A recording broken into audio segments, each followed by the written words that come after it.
आपो भारत आदिवासी party अग्रगणी MP साहेब बोठा गोवारा आणि या ठिकाणी उपस्थित अख्खा मा जातुला बांधव बंधू भगिनी पोरे दाये या ठिकाणी सभा आयोजन केनो संकल्पना मतदारसंघामने माझा मुंस म्हणजे बेनिवेलने लोकां आवनम काय अडचण नाही विरा तुझे हे की कहता आपण सोबत हवी पण थोडीशी अडचण काही प्रस्थापित जी व्यवस्था आहे त्यामुळे सभा अपेक्षेप्रमाणे नाहावी काय हरकत नाही सुरुवात आहे कारण प्रस्थापित व्यवस्था आहे या आपण बावनो प्रयत्न केयो दबा प्रयत्न केयो की तुम्हा या भानगडी माफ पडा पण तुम्हा जर आदिवासी समाजावर जो काही संकट आलेलो आहे जो आक्रमण वेलो आहे तिया मागाडी नाही होता समाजा घेता तुम्हा सामाजिक सुरक्षा घेता तुम्हा आघाडी आवता ना तर केडो आघाडी यावी तुम्हा फक्त कामे मंजूर केली नो थातून मातून कामे आपू काही एजंट आहे तिया नोपी देवनो अर्धे तुम्हा खा अर्धे मान द्या आणि जो काही ती तुम्हा कामे करा या पद्धतीची नीती आहे आणि या नीतीमुळे तुम्हा ज्या पद्धतीची गडगंज वेला आहे आणि गडगंज वेळानंतर ज्या पद्धतीचं तुम्हा राजकारण केली हा ही राजकारण काय ते बी समजायलेलो आहे मित्रांनो या ठिकाणी आपण ज्या पद्धतीची फसवणूक केली आहो आपण लाभार्थ्याने आपण विद्यार्थ्याने आपण समाजाले ती फसवणूक केनो की वे है या लोकांना अजिबात ती पडली ना आपण म्हणून मोल्या गावड्या बोरावल्या गोड्या देणाऱ्या लोकांना निवडी देणं आहे का आपण या लोकांना निवडी देणं आहे का आपण मौनी बाबा निवडी देणं आहे मौनी बाबा निवडी देणं आहे का हाक नाही अरे गुगात खेरा निवडी देणं आहे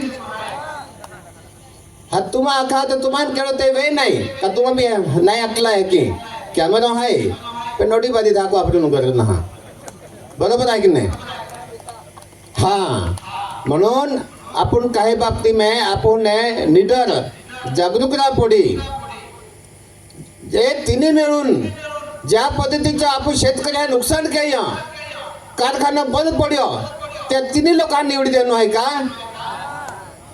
हा मग आपण या लोकांना फाचाडी कोताक फरफटत जाऊ कोताक या आपण उचलता फिरू म्हणून आपण विचार करा उनके पास हजारों की सेना थी और अकबर के साथ मान सिंह के नेतृत्व में लाखों की सेना थी लेकिन जीत हजारों वालों की हुई लाखों वालों की नहीं हुई थी क्योंकि लाखों वालों की जो सेना थी अकबर की सेना थी वो पैसे के दम पे सैलरी वाली तनख्वाह वाली सेना थी और महाराणा प्रताप के साथ हमारे भीलों की सेना थी स्वाभिमान वाली सेना थी दिल में जगह रखने वाली सेना थी दिल से लड़ने वाली सेना थी तो ये इतिहास के पन्नों पे भी देखा जाए कि पैसे और सैलरी वाली सेना टिकती नहीं है दिल से लड़ने वाली सेना टिकती है और चुनाव में भी ये होना चाहिए कि नवापुर के अंदर पैसों के साथ लड़ने वाले कार्यकर्ता और इधर अरविंद भाई के साथ दिल से लड़ने वाले कार्यकर्ता देखते हैं इनकी नानी माँ याद दिलानी आप सबको मिलकर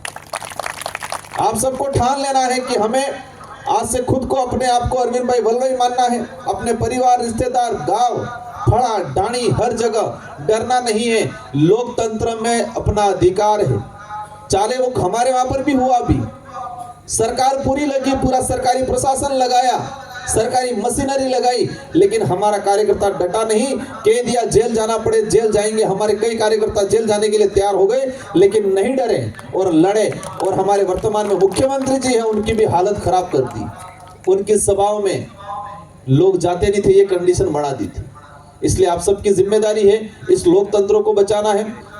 अरविंद जी को 3 नंबर पे चुनाव चिन्ह, 3 नंबर पे चुनाव चिन्ह है। आप सभी को भारी बहुमत से जिताना है। ये शुरुआत है, आने वाले समय में दोबारा आएंगे आपके बीच में, और महाराष्ट्र का प्रभारी मैं ही हूँ।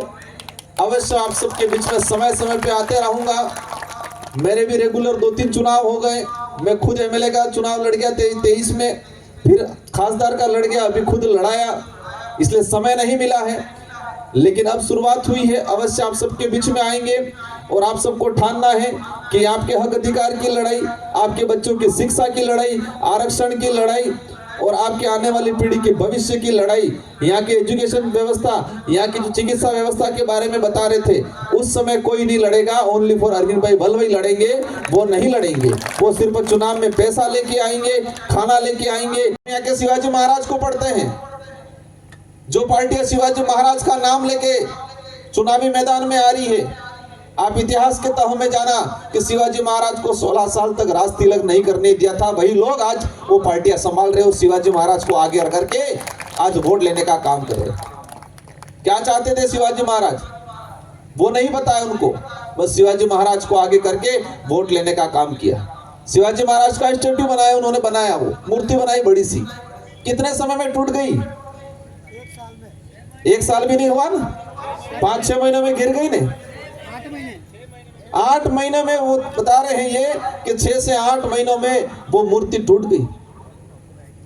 भ्रष्टाचार, शिवाजी महाराज की मूर्ति बनाने में भी उन्होंने कसर नहीं छोड़ी, वहां भ्रष्टाचार करने की, वहां पर भी उन लोगों ने भ्रष्टाचार किया।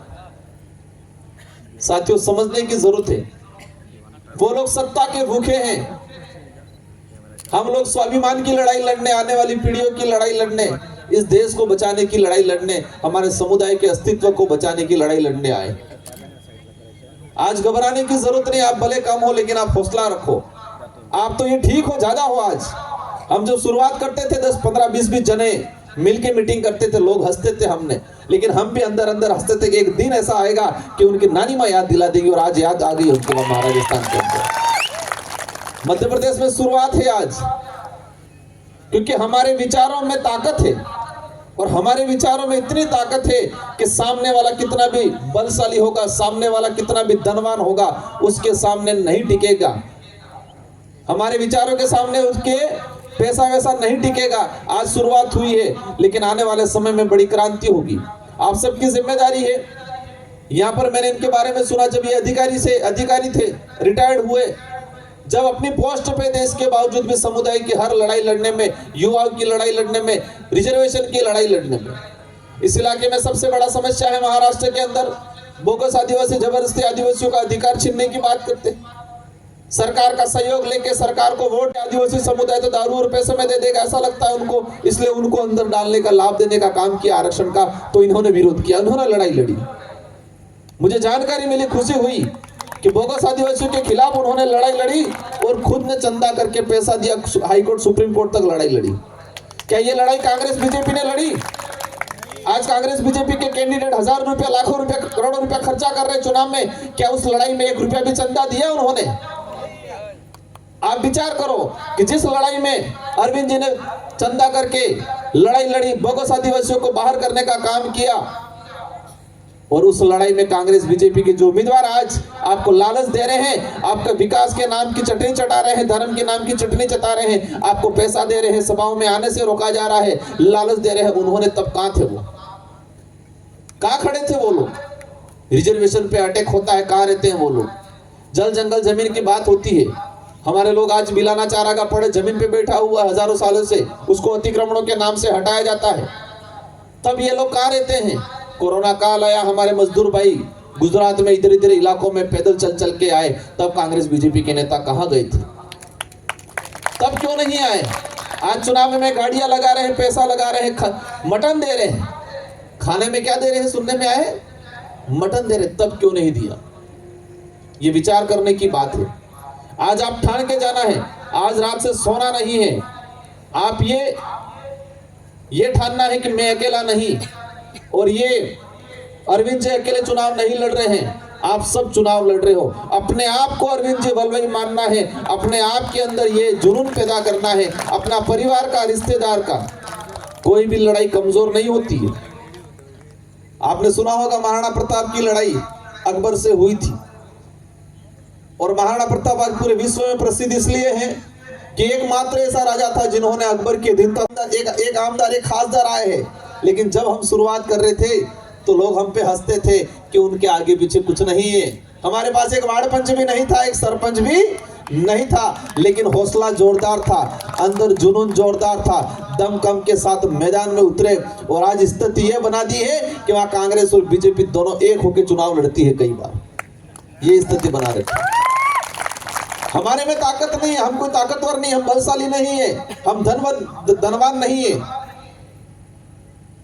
लेकिन हमने इस देश को समझा है, इस देश के इतिहास को समझा है, इस देश के संविधान की ताकत को समझा है। इस लोकतंत्र में बहुत बड़ी ताकत है। ये जो वोट है, ये वोट करोड़ों अरबों का है, उसकी ताकत को समझा और हमने जनता को समझाया। ये वोट दारू पैसों में बिक देने वाला वोट नहीं है, ये वोट ही आपके भविष्य का निर्माण करेगा। कहा जाता है कि ये हमारे देश की कुंजी है, इस देश की कुंजी है, चाबी है ये लोग।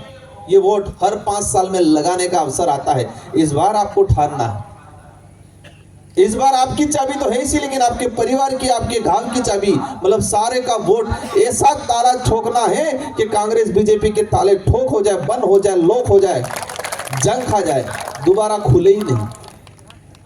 आज हमारे देश की हालत खराब कर रखी है। क्या स्थिति बना रही, युवा दर दर भटक रहा है, बीए बीएड करके, नर्सिंग करके, ट्रेनिंग करके घर पे बैठा हुआ, रोजगार नहीं मिल रहा है, और उसको कह रहे हैं धर्म खतरे में, धर्म की चटनी चटा रहे। आज मैं गुलाम बाबा को याद करता हूं, उनके बारे में मैंने जब पढ़ा, उन्होंने आंदोलन लड़ा था, आंदोलन किया था यहाँ के अधिकारों को लेके, नशा मुक्ति को लेके। उनके आंदोलन में भी 1400 से अधिक आदिवासी मारे गए थे। साथियों, मैं ये बात इसलिए बता रहा था कि भारत आदिवासी पार्टी ऐसी पार्टी है जिसका सिलेक्शन भी लोकतांत्रिक है और इलेक्शन भी लोकतांत्रिक है। इसका सिलेक्शन भी, मैं 2 बार आमदार रहा, मुझे टिकट हाईकमान ने नहीं दिया, मेरे निर्वाचन क्षेत्र के कार्यकर्ताओं ने मुझे सिलेक्शन प्रणाली के तहत लोकतांत्रिक व्यवस्था से मुझे टिकट दिया गया। मुझे खासदार बनाया गया। पहले मेरा सिलेक्शन हुआ तो सिलेक्शन निर्वाचन क्षेत्र की जनता ने सिलेक्शन प्रणाली के तहत लोकतांत्रिक व्यवस्था से मेरा सिलेक्शन किया, और इलेक्शन भी एक शानदार लोकतांत्रिक तरीके से किया गया। मैं जितना जो समझता हूं कि इस देश के अंदर हमारी पार्टी की बात आती है, कुछ लोग सोचते होंगे छोटी पार्टी है, राजस्थान पे पनपी है, एक खासदार है, 3 आमदार है, मध्य प्रदेश में। लेकिन आपको मैं बताना चाहूंगा, सबसे कम समय में सितंबर 2023 के अंदर इस पार्टी का निर्माण हुआ। पहले मैं एक बार आमदार रहा, मैं दूसरी पार्टी से, बीटीपी से रहा था। सेकंड बार में अपनी जो पार्टी, भारत आदिवासी पार्टी, खुद की पार्टी हमारे लोगों ने बनाई, हम लोगों ने मिलकर बनाई, आपके लिए बनाई है, आपको प्रतिनिधित्व देने के लिए बनाई है, क्योंकि आपको बारी बारी से ठगा जा रहा है। यही भारत आदिवासी पार्टी सबसे कम समय में सबसे अधिक ग्रोथ करने वाली पार्टी है, और आज राजस्थान के अंदर कांग्रेस बीजेपी के बाद तीसरी सबसे बड़ी पार्टी के रूप में है। महाराष्ट्र की बात करते मैं सुन रहा हूं, 3-3, 4-4 पार्टियां मिलकर चुनाव लड़ रही है। कितनी पार्टियां? 3-3, 4-4। सही बात है। किस लिए लड़ रहे हैं? महाराष्ट्र का भला करने या महाराष्ट्र को लूटने के लिए?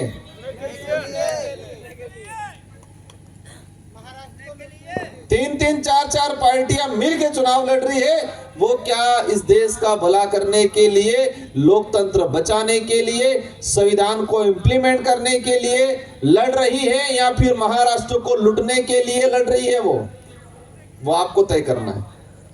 मैं ये सवाल आप पे छोड़ रहा हूं। हम आए तब हमारे अरविंद जी वल्लभ साहब मेरे पिता तुल्य हैं, वो कंफ्यूज हो रहे थे कि खासदार आए हैं, आमदार आए हैं, लोग कम हुए, वो बोल नहीं पा रहे थे। हम समझ गए थे उनकी भावना, लेकिन मैं मन ही मन हंस रहा था कि क्रांति कुछ लोग करते हैं, संख्या में नहीं होते। आंदोलन करने वाले, शुरुआत करने वाले गिने चुने होते हैं। देश की आजादी की बात करें, बिरसा मुंडा जी को लेते हैं, भीमराव अंबेडकर जी को लेते हैं, तात्या जी को लेते हैं, तात्या टोपे को लेते हैं, भगत सिंह को लेते हैं, गिने चुने लोग। क्रांति शुरुआत वो करते हैं और उसी में आप लोगों की गिनती होगी। महाराष्ट्र के अंदर आपने हौसला रखा है। इनके पास भी बड़े बड़े ऑफर थे। आज जिस तरह से हमारी महाराष्ट्र नंदुरबार नवापुर की जनता के पास ऑफर आ रहे हैं, आजा इधर एक बोतल दे रहा हूं, ये करके लालच दे रहे होंगे, इधर आजा उनके साथ वालों को लालच दे रहे होंगे। इनके पास भी ऑफर थे कि आप चुनाव मत लड़ो, आपको इतना पैसा दे देंगे। लेकिन उन्होंने कहा कि परिणाम क्या रहे उसकी चिंता नहीं है, लेकिन तुम्हारे पास पैसा है, मेरे पास विचार है, देखते हैं विचारों की लड़ाई आगे रहेगी या पैसों की लड़ाई। चिंता नहीं करने की।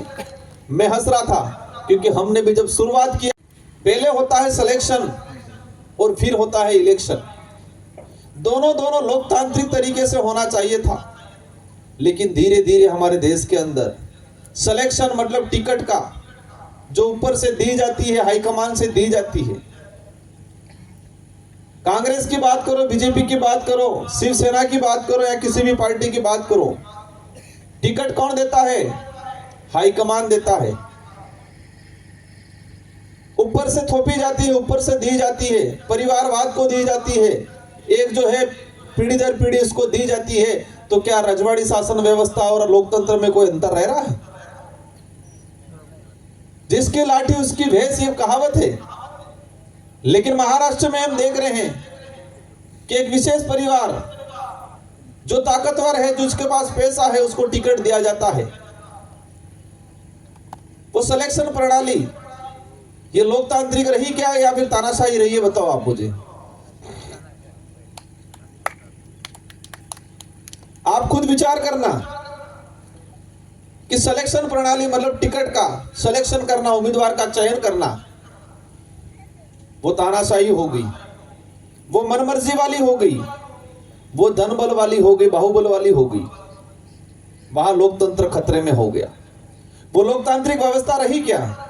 नहीं रही। टिकट ऊपर से थोपा गया, सिलेक्शन की बात में टिकट दिया गया, तो सिलेक्शन प्रणाली या सिलेक्शन उम्मीदवार का चयन करना पार्टियों के द्वारा कौन सा हुआ?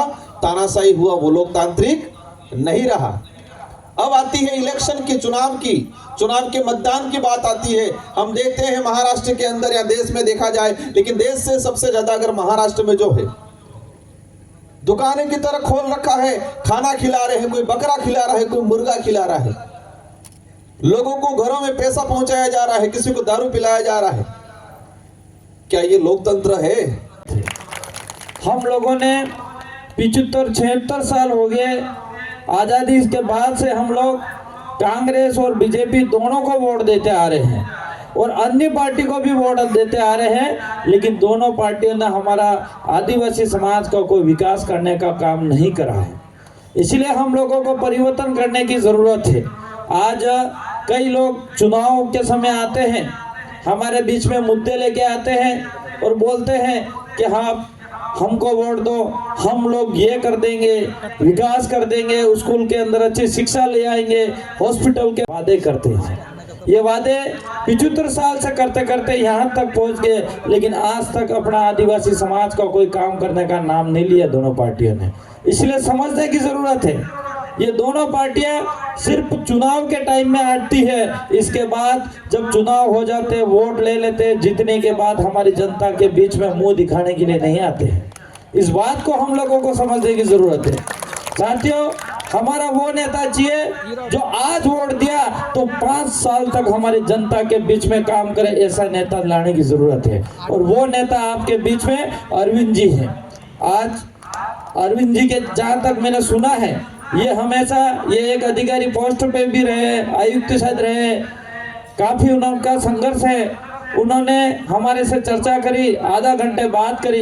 इस आधे घंटे में हमें ऐसा लगा कि कहीं कहीं अरविंद जी को अंदर ऐसी अपने आदिवासी समाज के लिए काम करने का जोश और जुनून है, लेकिन ये जब उनके पास पावर और सीट और कुर्सी की कलम आए तब जाके ये आपका समाज का विकास करा पाएंगे। लेकिन अभी यहाँ पे अगर ये मेहनत आप करके उनको जिताओगे तो उनके पास कलम आएगी, तो उसी कलम से आप सब आदिवासी समाज का काम करने का काम करेंगे, ये मैं आप सबको आश्वस्त करता हूँ।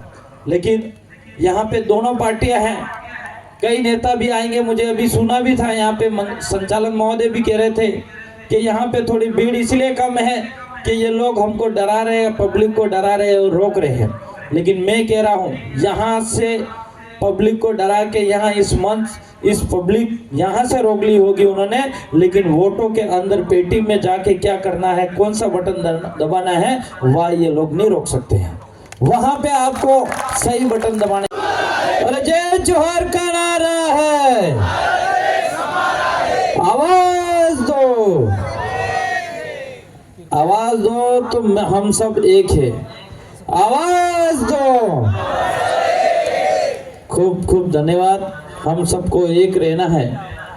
आज महाराष्ट्र विधानसभा चुनाव में हमारे भाई में जो बड़े भाई साहब अरविंद जी वालवे जो हमारे उम्मीदवार हैं, और उनकी सभा में हम लोग आए। हमारे बीच में सांसद साहब राजकुमार जी रोज साहब और आप सब ने मिलके, परिवार, गांव, एरिया के सब ने मिलके हमारा स्वागत करा। इसके लिए मेरी ओर से आप सबको खूब खूब धन्यवाद। जोहर।